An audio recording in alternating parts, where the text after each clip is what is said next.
Since World Environment Day was launched in 1974, it has grown to become the United Nations' biggest annual event, which involves exercises like beach cleanups, mass tree planting, marches, advocating for healthy environment of the need to increase protection for the planet's long-term survival.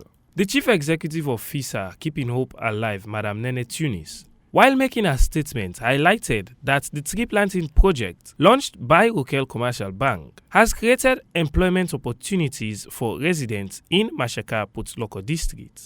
Rcbank is a trendsetter worthy of its title, a bank of choice. They not only reduce the climate impact of the activities they finance or pay lip service to climate change issues, they are very much involved as evidenced today.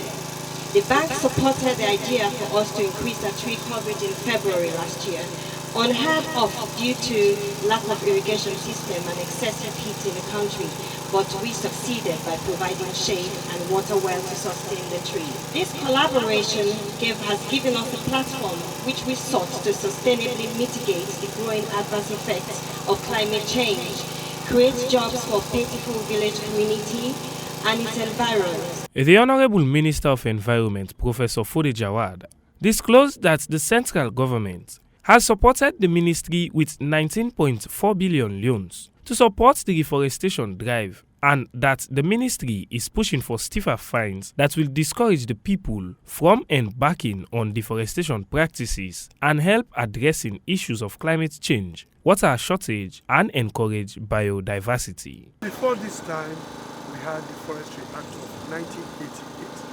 I believe a lot of young people were not born. 1988, that's a long time ago to deal with punitive action.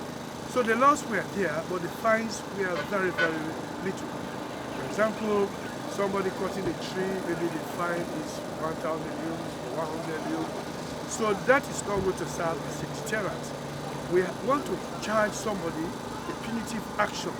We want to charge you, if you cut a tree, you pay 20 million, for example, that will deter you from doing it. But if you cut a tree and you are paying something very, very little, you continue doing it. We are working on the cabinet documents, cabinet memoranda, and once cabinet goes to cabinet, we engage parliament about it, and then it becomes enacted.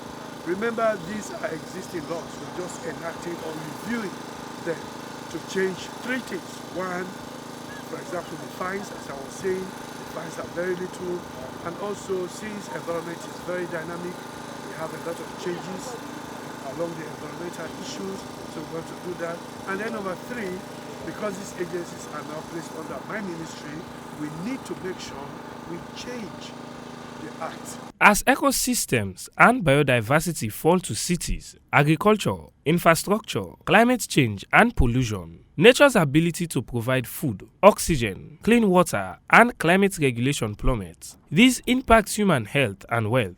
Managing Director, Rcbank, Dr. Walton Ekundayo Gilpin, emphasized the need for the sites to be community-owned, as that is the only way they can derive the full benefit of the reforestation project. We know that as a bank, we are a national loan bank. Two, we have a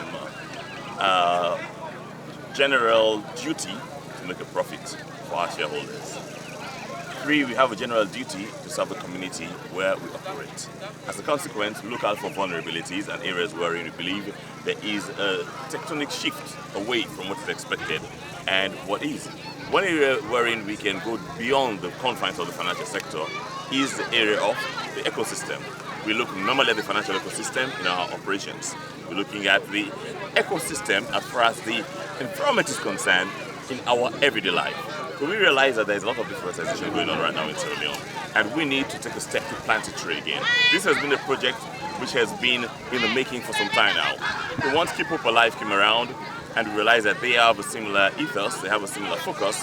We thought this is it. We need to partner with these guys to make this happen. It's almost 35 years since Sierra Leone joined over 100 nations in raising awareness on the importance of trees and animals to the environment. Reporting for Star News, I am Moses Oju Kamara.